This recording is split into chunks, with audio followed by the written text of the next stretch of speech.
Pero guys, ito, ramdam na ramdam talaga natin yung pagmamahal nyo sa isa't isa nitong person na to. And gagawin nyo ang lahat mga kapiksi, no? Para ma-save itong relationship na to, no matter how much difficulties you're in mga kapiksi, kahit na gaano kadami ng pagsubok and mga challenges na kinakaharap nyo sa inyong relationship. Talagang parang ipaglalaban, no? Hahawakan at hahawakan nyo itong relationship na to mga kapiksi. This goes both ways. Hindi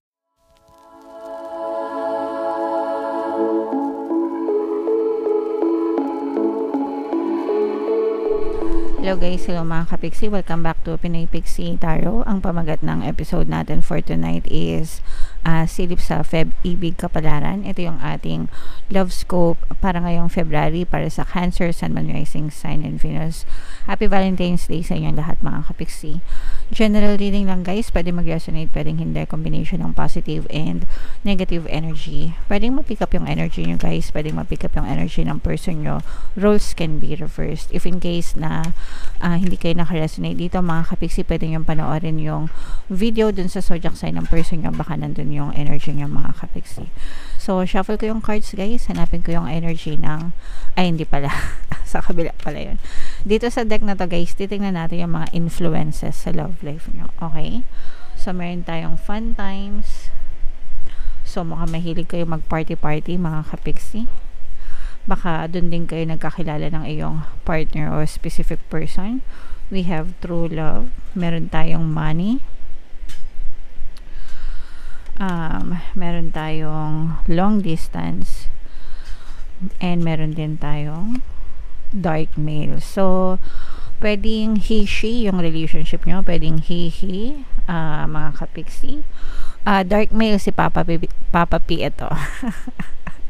Yung mga kawangis ni Papa P, ganyan, tall, dark, and handsome mga kapiksi. Okay, so eto guys, pwedeng literal na ibang lahi, no? Ibang lahi, ganyan, dark skin color mga kapiksi. O kaya naman pwedeng Pinoy din, Pinoy na Pinoy, ganyan. And pwedeng ikaw ito, pwedeng ito yung person mo. Again guys, pwedeng he, she, or he na relationship.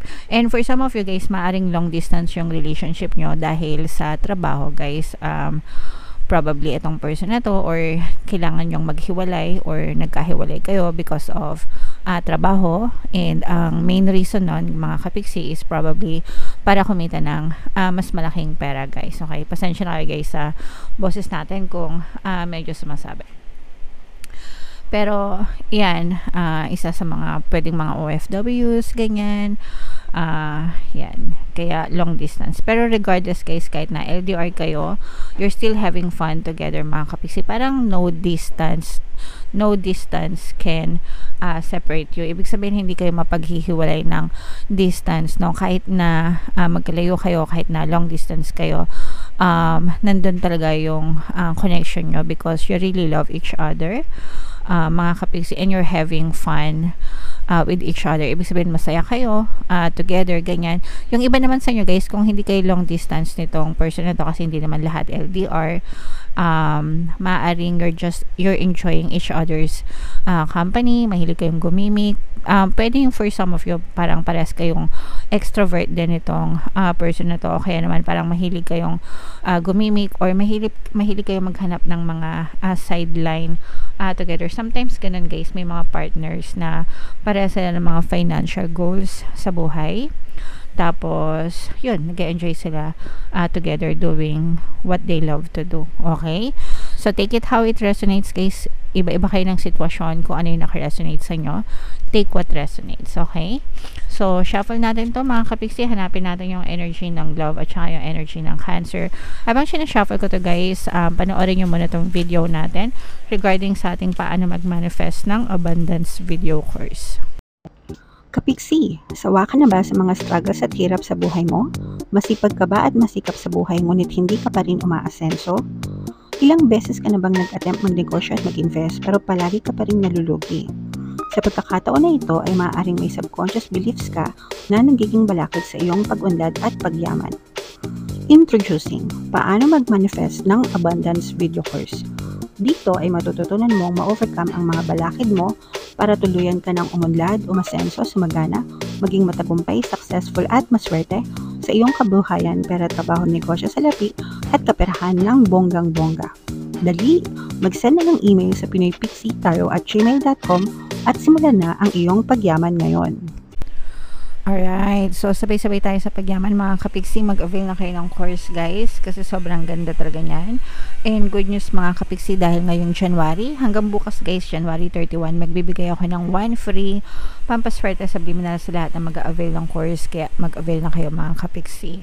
And meron din tayong email coaching guys, manifest your desires using the law of attraction. If meron kayong mga specific na gusto nyong i-manifest, pwedeng love and relationship mga kapiksi, pwedeng money or career, pwede kayong magpabook ng email coaching session with me. Mag-send lang kayo guys ng email sa pinoypixie@gmail.com. Wow, grabe, sobrang ganda nitong love energy nyo ngayong February mga kapiksi, no? Ito yung love energy guys, tapos ito naman yung energy ng Cancer. Hahamakin ang lahat, masunod ka lamang. Yeah. Bagay na bagay sa inyo yung kasabihan yan mga kapiksi. Meron tayong presence ng fire sign dito, Aries, Leo, Sagittarius, and earth signs, Capricorn, Taurus, Virgo. For some of you, maaaring may ganyan kayo sa inyong natal chart guys. For some of you, you may be dealing with people na may ganun sa kanilang natal chart. Pero guys, ito, ramdam na ramdam talaga natin yung pagmamahal nyo sa isa't isa nitong person na to. And gagawin nyo ang lahat mga kapiksi, no? Para ma-save itong relationship na to, no matter how much difficulties you're in mga kapiksi, kahit na gaano kadami ng pagsubok and mga challenges na kinakaharap nyo sa inyong relationship. Talagang parang ipaglalaban, no? Hahawakan at hahawakan nyo itong relationship na to mga kapiksi. This goes both ways. Hindi lang ikaw yung ganito yung nararamdaman sa person mo, pero pati yung person mo, even your person feels the same, no? So kaya nga sabi natin, this may be a true love mga kapiksi. Ayan. So, maaring true love talaga itong nararanasan nyo guys with your partner or specific person. Kaya talagang ganon, no? Yung kapit na lang dun sa relationship. Of course, hindi naiwasan yung mga pag-aaway dahil normal naman yun sa relationship. Pero sabi ko nga, parang gagawin nyo lahat. May save lang yung relationship nyo. Maging together kayo mga kapiksi. Walang bitawan ito guys. There's no letting go sa inyo guys. And syempre nakikita natin yung pagka-homesick sa mga kapiksi natin na long distance, 'di ba? Yung iba sa inyo LDR, 'yan. Nakita natin yung pagka-homesick dito, yung pagkalungkot. Syempre, sino ba naman ang hindi ma-homesick, 'di ba? Pagka kalayo mo, hindi mo kapiling yung mga mahal mo sa buhay, especially your partner or specific person. Pero there's no stopping hindi talaga titigil itong relationship na to para mag-grow. And nandun talaga yung sinasabi natin kanina na parang yung grow old with you, I wanna grow old with you, pares kayo ng mga adhikain ng mga goals, you're looking together at the same direction, di ba? May mga ganong kasabihan. Lahat yon it applies to you mga kapiksi, okay? Tsaka yung kung maputi na ang buhok ko. So ganon mga kapiksi, na kahit na maputi na yung buhok nyo, talagang together pa rin kayo nitong partner or specific person. And isa to sa mga challenges nyo guys, yung mga toxicity sa relationship, kalungkutan, but at the same time, mahal nyo talaga yung isa't isa guys. Ayan, no? And yung iba sa nyo guys, parang feeling ko, this is like parang pwedeng nagkahiwalay na kayo before, tapos nagkabalikan ulit kayo ngayon, or pwedeng nag-drift apart yung inyong relasyon dati, pero parang naging ma-okay kayo right now, and parang ngayon mas matindi yung connection nyo sa isa't isa compared to before. And yung mga toxicities sa relationship, hindi maiwasan, as well as yung mga disappointments. Sabi ko nga guys, may mga, tsaka yung temptation pala, especially temptation, especially kung LDR, di ba? LDR, malayo sa partner. So, hindi maiwasan guys, may mga temptation, may mga frustrations, di ba? Especially kapag nagkukulang sa communication, and then yung temptation naman sa paligid, mga third parties, ganyan. Pero, parang walang panama yung mga third parties na yun or mga temptasyon kasi super strong ng inyong bonding ng iyong parang meron kayong pangako sa parang unspoken promise, no? Pag sinabing unspoken, parang nasa isip niya and nasa isip mo. Pero hindi nyo sinasabi sa isa't isa, pero finufulfill nyo. Nagets nyo ba? Parang, kunwari, sa isip ng person mo, mahal na mahal ko tong person ko, hindi ko siya sasaktan, hindi ko siya ipagpapalit kahit kanino. And likewise, maaring ganun din kayo, mahal na mahal ko siya, hindi ko siya sasaktan, hindi ko siya pagpapalit kahit kailan. Mga ganun, promises, unspoken, ibig sabihin hindi nyo sinasabi sa kanila, kayo lang nakakaalam, and maaring ganun din sila, pero tinutupad, no? Ginagawa. Actually, mas maganda nga yun, no? Kesa dun sa salita ka ng salita, pangako ka ng pangako, hindi naman natutupad, diba? Pero pagka unspoken, pinapangako mo sa sarili mo, diba? Yun yung promise mo sa kanya without them knowing it, pero tinutupad mo. Syempre, mas maganda na yun, diba? So, this is a very, very nice relationship, mga kapiksi. I-mind nyo na to sa comment section. Very harmonious yung relationship nyo. Strong relationship, mga kapiksi. True love ito. So, i-mind nyo yan. True love, strong relationship, strong bonding, I don't know, forever relationship. Kasi, parang forever yung peg ng relationship nyo, mga kapiksi. Okay? So, i-mind nyo yan, guys, sa comment section para talagang yan yung ma-experience nyo sa inyong relationship. Mga kapiksi, mayroon tayong mga relationship subliminals available lahat dito sa ating channel. Puro libre yan, guys. Kung gusto nyo magpa-customize, pwede rin. Kung gusto nyo ng libre dito sa YouTube, guys. And sobrang daming success stories, guys. Pakinggan nyo para makatulong sa relationship nyo. Especially LDR. Meron tayong best combo for LDR na subliminal. Pakinggan nyo, mga kapiksi. As in, sulit na sulit talaga, guys. So, tingnan natin yung additional namin para sa inyong Cancer.